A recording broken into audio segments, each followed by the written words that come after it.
Პოლისა თქვენ შეკითხვას დავიწყებთ ნაციონალური მოძრაობის პერიოდიდან, მაშინ ჩვენ გადავიბარეთ პოლიცია, რომელიც იყო მოქალაქის უპირველესი მტერი და სწორედ პოლიცია უკავშირდებოდა პირველ რიგში კრიმინალურ სამყაროს და კრიმინალურ სამყაროსთან უნისონში მოქმედებდნენ ისინი და დღეს ჩვენ გვაქვს პოლიცია ისეთი, როგორიც ეს თავის დროზე შექმნა ნაციონალურმა მოძრაობამ და სწორედ პოლიცია იყო ის უწყება, რომელიც სარგებლობდა ყველაზე მაღალი ნდობით, როგორც რეგიონში, ასევე მთელი მსოფლიოს მასშტაბით იქნა აღიარებული პოლიციის რეფორმა, როგორც წარმატებული რეფორმა, თუმცა რაღაცა წარმატების მიღწევის წერტილი მუდმივი არ არის და მას მუდმივად სჭირდება განვითარება და ქართულმა ოცნებამ არავინ აღარ დაობს იმაზე, რომ ჩვენი პოლიციის რეფორმა უკან დახია. ეხლა პოლიცია, რომელიც თანამშრომლობს კანონიერ ქურდებთან, პოლიცია, რომლის მიმართაც არსებობს შეკითხვები ტერორისტებთან თანამშრომლობის შესახებ, პოლიცია, რომელიც იპარავს მუხტარლის და გაყავს ქვეყნის საზღვრებს გარეთ და არღვევს ჩვენი ქვეყნის საზღვარს უკანონოდ, ხო? და პოლიცია, რომელიც უდებს ნარკოტიკებს, ესეთი პოლიცია ჭირდება დღეს ქართულ ოცნებას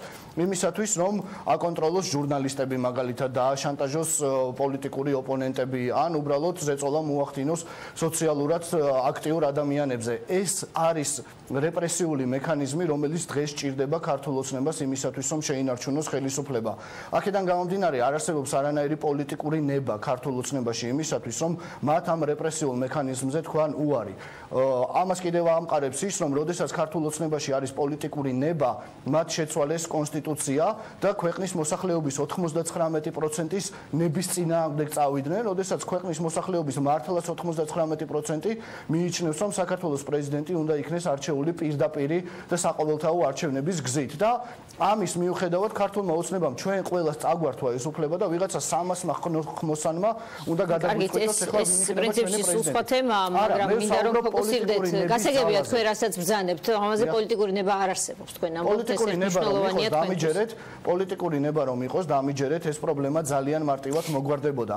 აქ ნარკოპოლიტიკის ლიბერალიზაციაზეც არ არის საუბარი, ხა ჩადება ისეთი რამე არის, თუ ნარკოტიკს არ ჩაუდებენ ადამიანს, მაშინ ჩაუდებენ იარაღს, დანას, ჭადრაკს თუ კი ეს იქნება უკანონო და ჩადება ზოგადად კაცობრიობისთვის არ არის უცხო, ხა ქრისტეს თავის დროზე ჩაუდეს ფულიცავსე ქისა და ისე დაიჭირეს, ხა ესეც არ არის ახალი ამბავი, ხო?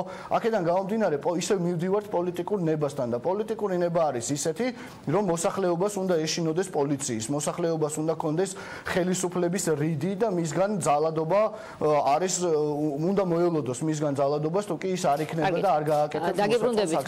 მოდით კახა კოკავას თავისუფალი საქართველოს ლიდერს ვკითხოთ მისი პოზიცია.